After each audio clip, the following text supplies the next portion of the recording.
Yeah, this last one, man. I seen this like news clipping. I thought it was pretty interesting, and they were talking about how majority of Gen Z admits to bringing their parents to job interviews, and I'm like, man, that's kind of weird. So, what's your take on that, Wally? Before I pull up this clip, man, do you think, like, first of all, because I looked at it as a parent, I was like, yeah, I would never go to no job interview with my son. I'm like, man, you better suck that up and go yourself. So, do you think like those parents are kind of, first of all, you think it's fucked up to bring your parent to an interview? I mean, because the way I'm hearing it, I'm like, okay, Gen Z bringing parents to job interviews. Why are they there in the first place? And let alone, why did the interviewer even let them be there? It's supposed to be an A and B conversation. So,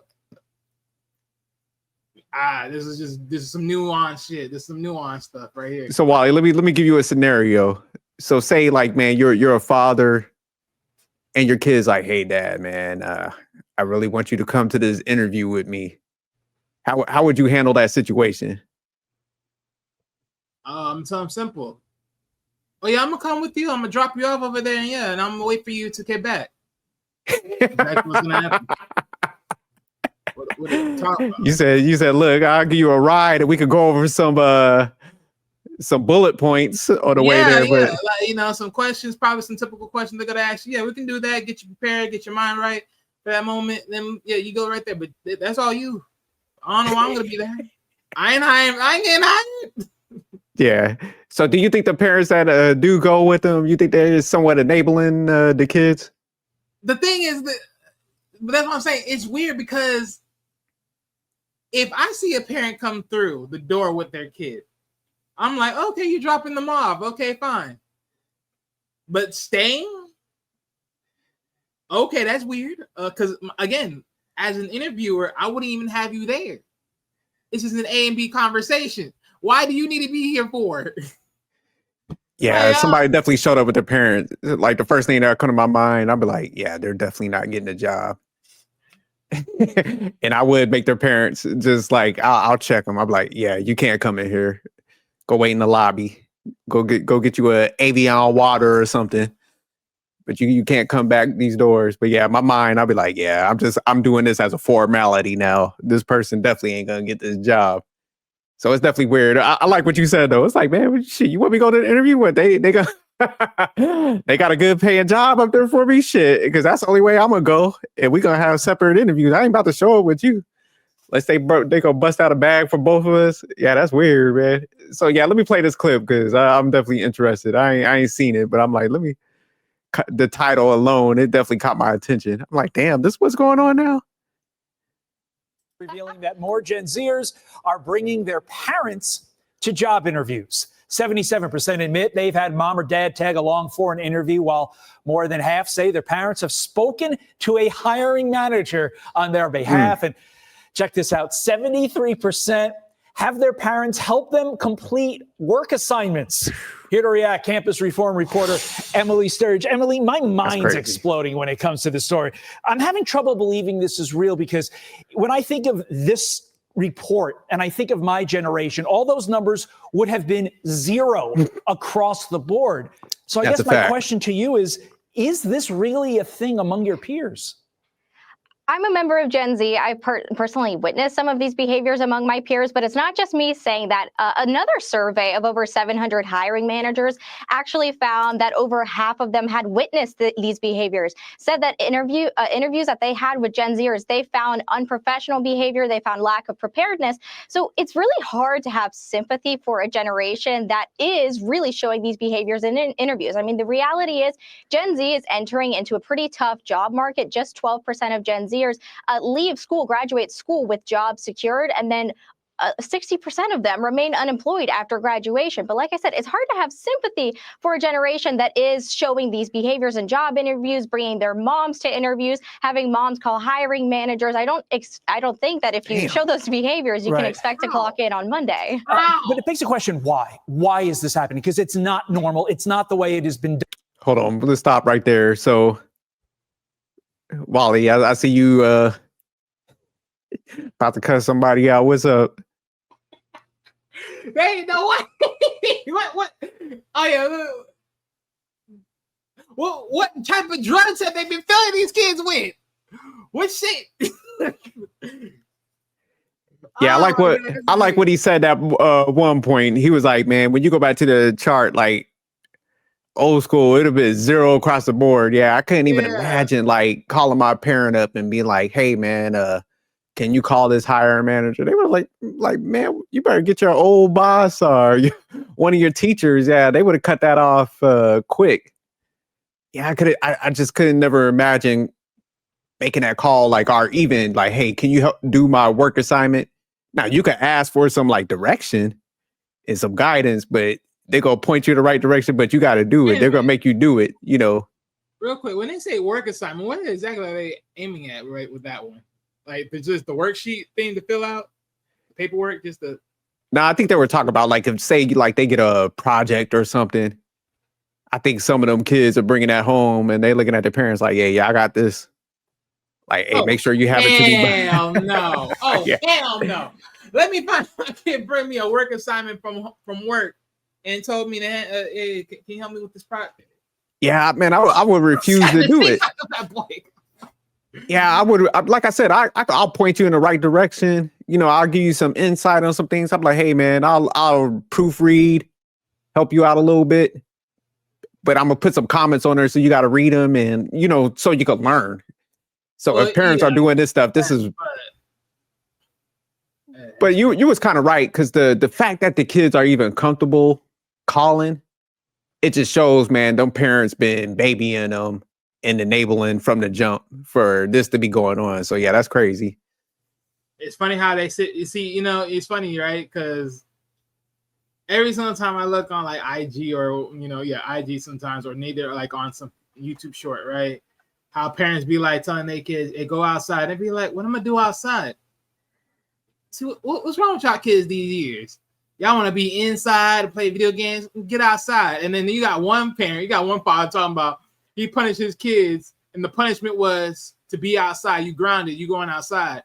You would have naturally beforehand being grounded and staying inside. No.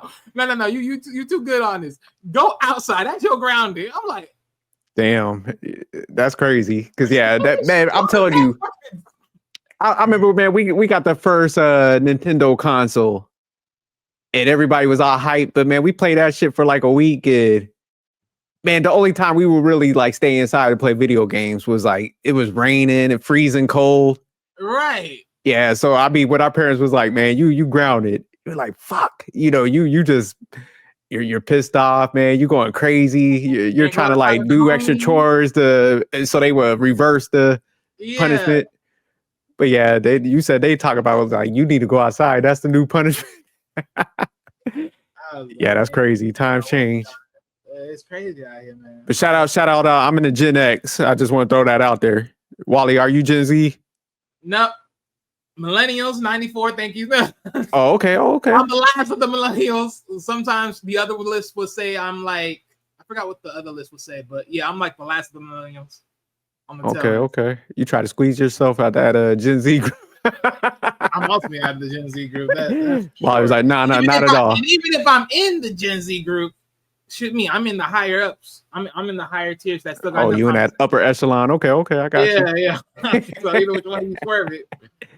Let me see what she about to break down now. Done since the dawn of time. Why is this happening right now with this generation? Gen Zers are still living at home with their parents due to things like high housing costs. And a 2023 poll actually revealed that 45% of 18 to 29-year-olds are still living at home. That's a level we haven't seen in this country since the Great Depression. So when you have parents helping you out with chores, making the financial decisions, actually handling all the decision making, it's not too shocking that when Gen Zers leave the home and go into the workplace, they expect some of that same treatment. And that's why we see so many Gen Zers still depending on parents, even when they're in the workplace. Okay, but are parents somewhat to blame for not letting their kids fail? So what you're saying is... I think there's a parenting issue here. There's also an educational issue. I don't think parents... What was you about to say, Wally? Nah, I'll go blame the government for this. Wally said, I'm blaming society, goddammit. Okay, exactly. That's what you telling me. completely Yeah, go ahead. to blame. I think we also need to look at our college campuses and the coddling culture that's present there. And at the Leadership Institute's campus reform, I reported back when Trump won the election that universities like Georgetown University gave students milk and cookies and Legos and crayons to cope with the hard election results. Just this past spring, it was exam season at Indiana University. They gave students Care Bears and ice cream sundaes. So when universities are handing Generation Z ice cream sundaes and Care Bears, then they're leaving campuses. They have that mindset and they're taking it to the corporate world. All I can think about when doing this segment, I thought, what if I let my mom and dad take on the D block coming up next? Like, they'd be sitting next to Carly, anchoring the news, asking questions. She would love it. I don't know if the audience would, but maybe they will. We'll try it. Emily Surge, thank you for informing us on this. This is wild to me. We'll see those folks can get jobs with mom and dad trying to help them out. Emily, thanks. Thanks so much for having me. Are you saying you want to replace me with mom? No, I just want all three of you. And your brother too. All right, let's get the whole family. Yeah. Yeah, that's crazy. Oh my God, there ain't no way. They say Care Bears. Yeah, they milk and cookies. Oh, that is just a shame. No, I do think, man, I don't have an issue with kids staying at home in a new culture, or I'll say like climate that's going on, you know, with the economy, because it's expensive.